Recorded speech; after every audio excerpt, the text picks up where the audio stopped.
गोजोन फुंबिलि times of Bodoland नायगिरि नोंथांमोननिसिम मोनसे गोदान भिडिअ लानानै फैबावबाय।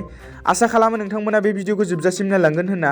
दिनैनि बयनिख्रुइ गिबिसिन खौराङाव दं जोंहा चिरां जिल्लानि दांथलनि भुमिसर हाजोआव दोरोङारि संनाय खावनाय बादायलायनाय हाबाफारि लानाय जादों आरो बेजों लोगोसेनो दिनै फुंनि 10 रिंगानिफ्राय हाजो गाखोनाय बादायलायनायबो होनाय जागोन होनना मोनथिनो मोन्दों। दोरोङारि संनाय खावनाय बादायलायनायनि नेमखान्थि बायदियै गासै बादायारिफोरा खमैब्लाबो 3 जानांगोन होननानै बुंदों। बादायारिफोरा मोनब्रै जाथोयै संनायखौ दिन्थिनांगोन होननानै बुंदों। बादायारिफोरनो गासै 1 घन्टा 30 मिनिट सम होनाय जागोन होननानै बिथांमोना फोरमायदों। बादायनायखौ बिजिरनो थाखाय 7 बिजिरगिरि थागोन होननानै फोरमायदों। बिजिरनायखौ मोनबा बाहागोआव नायगोन, जेरै गुन गोनां आदार, गोथाव थादेरसा बाहायनाय, साखोन सिखोन, समाय दिन्थिफुंनाय बेफोर गुनफोरखौ नायगोन। बादायारिफोरा गाव गावनि संनाय नांगौ जानाय आइजें लोगोसे मुवा बेसादफोरखौ लाना फैनांगोन, जेरै मैगं थाइगं, मस्ला, बेदर बायदि बायदि।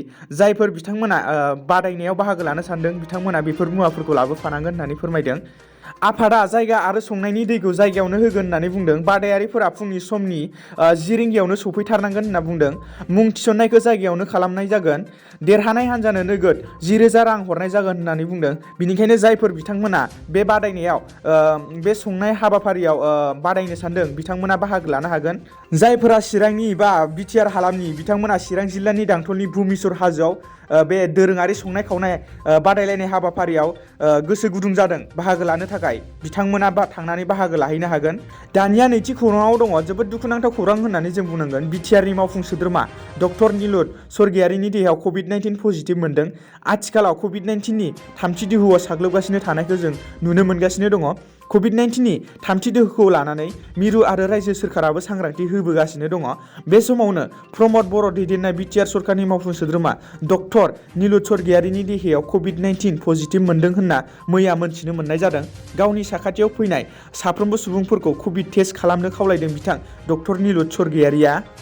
दायो थामथि खौराङाव दं जोंहा जानुवारिनि 13 अक्ट'नि बिकानेर गुवाहाटी एक्सप्रेस ट्रेन 15633 आव हरखाबै एक्सिडेन्ट जानायाव मैयासिमाव गासै 9 सुबुंनि जिउ खहा जाबाय। नोंथांमोनाथ' मिथिखायोआनो, थांनाय जानुवारिनि 13 अक्ट'आव बिकानेर गुवाहाटी एक्सप्रेस ट्रेना 15633 आ एक्सिडेन्ट जानाय जाथायखौ। बे एक्सिडेन्ट जानायाव मैयासिमाव 9 सुबुंनि जिउ गोमाबाय आरो 45 सुबुङा जोखोम जादोंमोन। बेखौ नोंथांमोनाथ' मिथिखाबाय।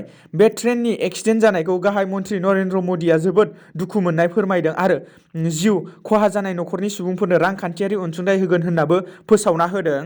दानिया जोबथा खौराङाव दं जोंहा थांनाय BTC सरकारा बाहायनाय दैजिं फेस्टिभेलनि बाजेटखौ दानि BTR सरकारा फुड फेस्टिभेलाव बाहायनो थिरांथा। थांनाय BTR सरकारा दैजिं फेस्टिभेलनि मुङाव बाहायनाय 10 कौटि रांखौ दानि BTR सरकारा फुड फेस्टिभेलाव बाहायनो थिरांथा लादों। बे बाथ्राखौ बुंदों BTRनि EM रनजित बसुमतारी बिथाङा मैया फोरमायना होदों।